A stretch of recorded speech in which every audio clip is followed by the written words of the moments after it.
షాబాద్ 6 హత్యల కేసుకు సంబంధించి తెలంగాణ రాష్ట్ర వ్యాప్తంగా పెద్ద ఎత్తున సంచలనం రేపిన పరిస్థితి కనిపిస్తుంది. సో ప్రజలు మనం ఉస్మానియా ఆసుపత్రి మార్చురీ దగ్గర ఉన్నాం. ఈ ఎవరైతే రాజకుమార్ ఉన్నారో వాళ్ళ భార్య వాళ్ళ పిల్లలు ఇదే ఇప్పుడు ప్రజెంట్ ఈ మార్చురీలోనే ఉన్నారు. సో వాళ్ళని తీసుకోవడానికి కూడా ఎవరు రాని పరిస్థితి ఇక్కడ ఏర్పడిన పరిస్థితి కనిపిస్తుంది. మాట్లాడదాం ఇదే అంశం పైన తాండ్రా మేఘాల గారు ఉన్నారు.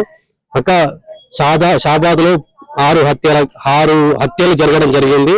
పాపం వాళ్ళ ఎవరైతే ఆ మైనర్ బాలికకు సంబంధించిన కుటుంబం చేవేళ్ల హాస్పిటల్లో ఉన్నారు.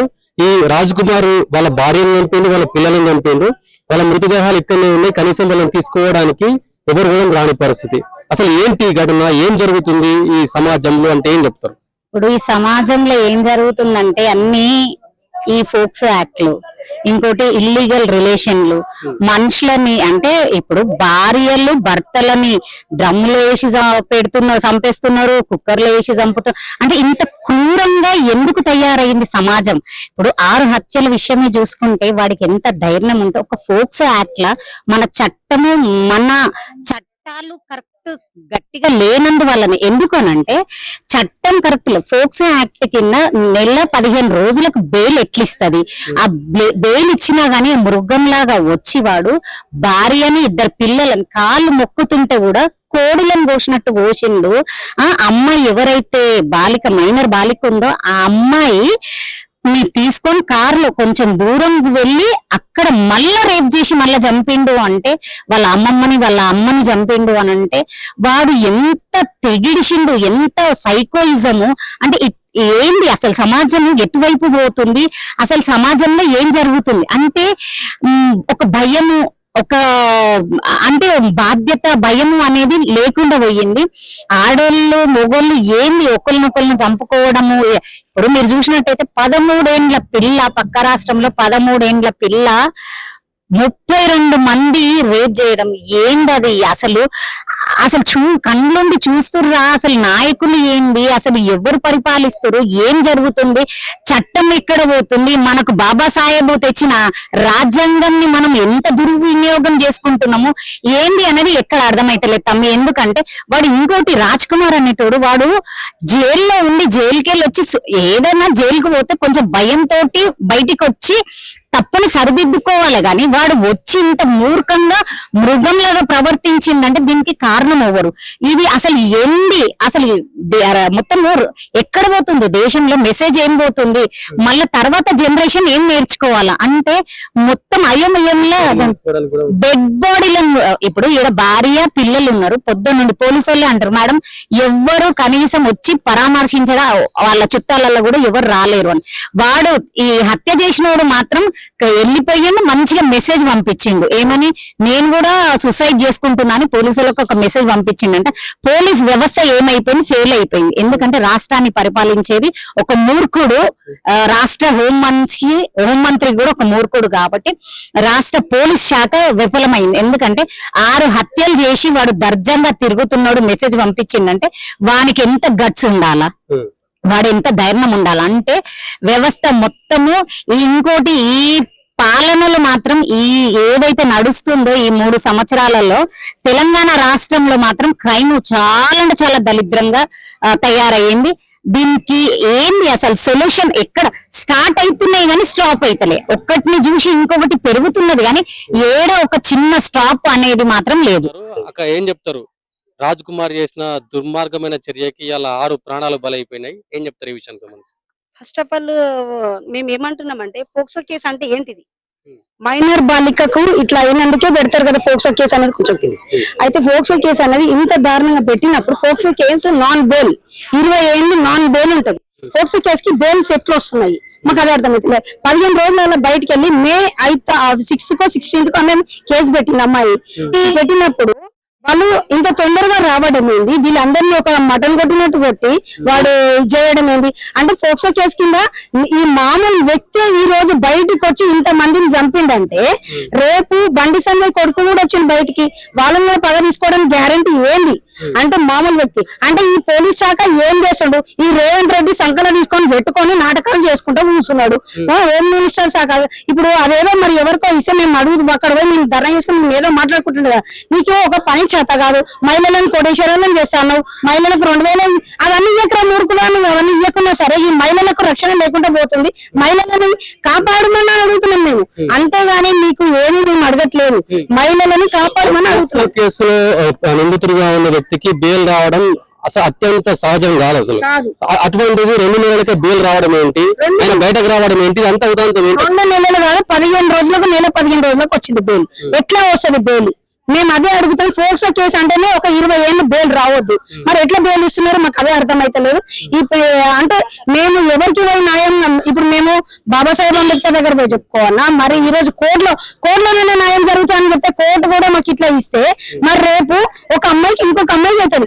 ఈ వచ్చే రేవంత్ రెడ్డి వచ్చినప్పటి నుంచి గవర్నమెంట్ వచ్చినప్పటి నుంచి దగ్గర ఎన్ని అవుతున్నాయి మీకైతే తెలిసిన విషయమే మహిళలకు కాబట్టి మేము ఏమంటున్నామంటే ఇన్ని అవుతుంటే కూడా రేపు ఇంకొక అమ్మాయికి అయిందనుకో అమ్మాయి కేసు పెట్టడానికి కూడా భయపడుతుంది ఎందుకంటే ఈ రోజు నా వల్ల మా డాడీని చంపుతారా మా అక్కని చంపుతారా మా వాళ్ళని చంపుతారా అని వాళ్ళు కూడా భయపడతారా లేదా కాబట్టి దీనికి చాలా ఖండిస్తున్నాము ఈ ఫోక్సో కేసు అనేది 20 ఏళ్ళు నాన్ బెయిల్ ఉంది కాబట్టి అది నాన్ బెయిల్ ఉంటేనే సరిగ్గా ఉంటది లేకపోతే వాళ్ళని ఏం చేస్తామో మా కేసీఆర్ గారు ఏమేమి చేసిండో మీకు తెలుసు కాబట్టి మీరు అట్లా చేస్తానన్నా వేరే బుద్ధి వస్తుందని మేము అనుకుంటున్నాము లేకపోతే మీకు జరిగింది అయితే మనం చూసారు 13 సంవత్సరాల అమ్మాయికి 33 మంది ఏం చేశారు ఆ విధంగా చేస్తే రేవంత్ రెడ్డికి మేము చెప్పేది ఏమంటారు ఆ విధంగా చేస్తే బాగుంటుంది అనుకుంటున్నాం లేకపోతే ఇది పెరుగుతూనే పోతుంది మేము మహిళలను కోటేశ్వరం కాదు ఈడ సంఖ్య పెరుగుతుంది మహిళల బాలికలకు సంఖ్య పెరుగుతుంది ఇక్కడ కాబట్టి రక్షణ లేదు కాబట్టి మహిళలకు మేము ఒకటే కోరుతున్నాము రేపు ఈ రోజు వీళ్ళకైంది రేపు బండి సంజయ్ కూడా మాకు కూడా ఏమైనా చేశాడని మాకు కూడా గ్యారంటీ లేదు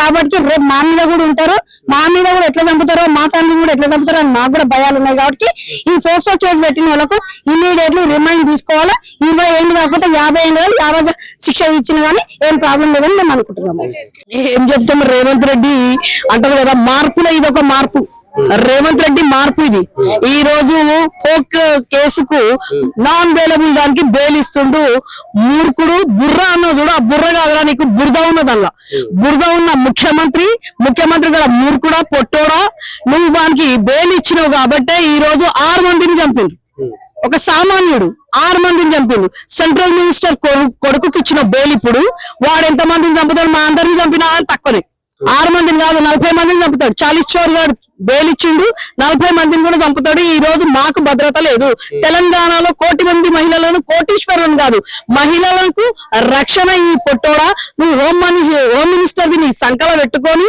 ఈ రోజు మహిళలకు భద్రత లేదు ఈ రాజ్యాంగం బేటీ బచాओ बेटी बचाओ जो बोल रहे मोदी साहब आप यहाँ पे तेलंगाना में महिला को रक्षा नहीं है जो राजस्थान में जो 32 मेंबर्स बच्ची को करे तो कैसे फांसी दिए यहाँ पे हमारा रेवंत रेड्डी अगर रिजाइन नहीं दिया तो उन्हें फांसी करके मर जाना बोल के बोल रही नहीं तो वो राजकुमार को जो है शाहबाद में है उसको पकड़ के चौरस्ते पे उसको फांसी देना नहीं तो रेवंत రెడ్డి फांसी लेना ఉదాంతం గురించి నిజంగా చెప్పాలంటే అతి క్రూరం మానవ మృగం సొంత పిల్లలను ఒక అమ్మాయిని మైనర్ బాలికకు రేప్ చేసి మరీ చంపిండు అసలు ఇట్లాంటి సంచలనం సృష్టించింది గతంలో ఎన్నడూ 6 మందిని ఒకటేసారి చంపిన దాఖలాలు లేవు రేవంత్ రెడ్డి గవర్నమెంట్ లో వచ్చినాక ఏమైందంటే ఈజీగా చంపేయచ్చు ఈజీగానే అమ్మాయిలను వేధించవచ్చు ఈజీగా పోక్సో చట్టాల కింద అరెస్ట్ చేయొచ్చు వెంటనే కూడా మళ్ళా బెయిల్ తీసుకురావచ్చు ఎందుకంటే కోళ్లను కుక్కలను చంపినట్టు చంపుతున్నారు ఈ రోజు నేను అడుగుతున్నా రేవంత్ రెడ్డి హోంశాఖ దగ్గర పెట్టుకొని ఏం బిక్తున్నావు నువ్వు ఈ రోజు చేస్తున్నది ఏంది ఈ రోజు ఒక మైనర్ బాలికను చంపి బండి భగీరథ కూడా మళ్ళీ 2 నెలలు కూడా కాలేదు బెయిల్ వచ్చింది ఈ రోజు వాడికి స్టేషన్ బెయిల్ ఇచ్చి పంపిస్తే వాడు 6 మందిని నిజంగా చెప్పాలంటే ఆశ్చర్యం అవుతుంది కోళ్లను మేకలను వచ్చినట్టు ఇష్టం వచ్చినట్టు చేసిండు నేను ఒకటే అడుగుతున్నాను 24 గంటలలో వాడిని ముందుకు తీసుకొచ్చి వాడిని శిక్షిస్తావా సరిపా లేకుంటే రేవంత్ రెడ్డి నీ ఇంటిని మింటలు తీస్తాం నువ్వు హోంశాఖ దగ్గర ఎందుకు పెట్టుకున్నా ఫస్ట్ చెప్పు రాహుల్ గాంధీని అడుగుతున్నా పనికిరాని విధవకు ఒక శాఖ ఇచ్చి ఆ శాఖ వల్ల నిజంగా తెలంగాణ ప్రభుత్వంలో పోలీస్ వ్యవస్థ పూర్తి నిర్లక్ష్య వైఖరి వల్లనే ఈ రోజు అమ్మాయి వాళ్ళ తాత అమ్మమ్మ 3 పిల్లలు భార్యను చంపిన వాడు ఈ పోలీసులు నిజంగా ఎప్పటి ఇంత నిర్లక్ష్యం ఎందుకు వహిస్తున్నారు ఎందుకంటే ఏదైనా చేయొచ్చా నిజంగా ఇంతకుముందు అన్నట్టు ఆడపిల్లలు ఇప్పుడు ఎవడన్నా సత్తాయిస్తే వాడి మీద కేసు పెడితే నిజంగా బయటకు వచ్చి వాడు ఏంది అసలు ఏ కాలంలో ఉన్నాం మనం ఏ కాలంలో ఒక అమ్మాయిని వాళ్ళ ఇంట్లో చంపేసి అమ్మాయిని తీసుకుపోయి రేప్ చేసి చంపిందంటే వాడు ఎంత డేంజరస్ వ్యక్తి 24 గంటలలో చెప్పాలంటే వాడిని అరెస్ట్ చేయాలి. రేవంత్ రెడ్డి నువ్వు ప్రెస్ మీట్ పెట్టి నువ్వేదో ప్రగల్భాలు వలకకు. ఇప్పుడు దీని మీద నువ్వు ప్రెస్ మీట్ పెడతావు, పనికిరాని ప్రెస్ మీట్. కానీ నువ్వు ప్రెస్ మీట్ పెట్టడం గొప్పతనం కాదు. నువ్వు ఇమీడియట్ గా వాడిని అరెస్ట్ చేయాలి. ఎందుకు వాడు ఇంత పెద్ద పోలీస్ వ్యవస్థను ఇదే పెట్టుకొని వాడు ఇంత హాయిగా తిరుగుతున్నాడు? ఇప్పటి వరకు నువ్వు ఎందుకు పట్టుకోలేదు? పొద్దున జరిగింది అది. అంటే నీ నిర్లక్ష్యం, హోంశాఖ నిర్లక్ష్యం క్లియర్ గా అనిపిస్తుంది. విద్యా హోంశాఖ రెండు నీకు అనవసరంగా ఎందుకు ఇచ్చిందో తెలియదు. తెలంగాణ ప్రజలకు రక్షణ కోల్పోయినరు. బీఆర్ఎస్ ప్రభుత్వం ఉన్నప్పుడు షీటింగ్స్ ఉంటుండే, పెట్రోలింగ్ నైట్ పూట పెట్రోలింగ్ జరుగుతుండే. ఇప్పుడు ఎందుకు జరుగుతలేదు? మీరు చూసి ఒక పోలీస్ అధికారి పోతే కూడా పోలీసు వాళ్ళు వేధించిండ్రు. అంటే ప్రస్తుత పరిస్థితులు అంత ఘోరంగా ఉన్నాయి. ఈ రోజు రేవంత్ రెడ్డికి నేను ఒకటే అడుగుతున్నా, నువ్వు ఇమీడియట్ గా పట్టుకోవాలి, లేకపోతే ఇంటి మీద కూర్చుంటాం. నిజంగా చెప్పాలంటే ఈ రోజు అంటే ఇది పరిస్థితి. దాదాపుగా ఇక్కడ బీఆర్ఎస్ పార్టీ నాయకులు మొత్తం పెద్ద ఎత్తున ధర్నా చేస్తున్న పరిస్థితి కనిపిస్తుంది. అంటే అతన్ని శిక్షించాలి. ముఖ్యమంత్రి రేవంత్ రెడ్డి దగ్గర హోంశాఖ ఉంది. ముఖ్యమంత్రి రేవంత్ రెడ్డి గారు హోంశాఖ చేపట్టినప్పటి నుంచి పెద్ద ఎత్తున ఇటువంటి ఘటనలు పునరావృతం అవుతున్నాయని చెప్పేసి ఇక్కడ బీఆర్ఎస్ పార్టీ మహిళా నాయకురాలు పెద్ద ఎత్తున ఆందోళన వ్యక్తం చేస్తున్న పరిస్థితి కనిపిస్తుంది.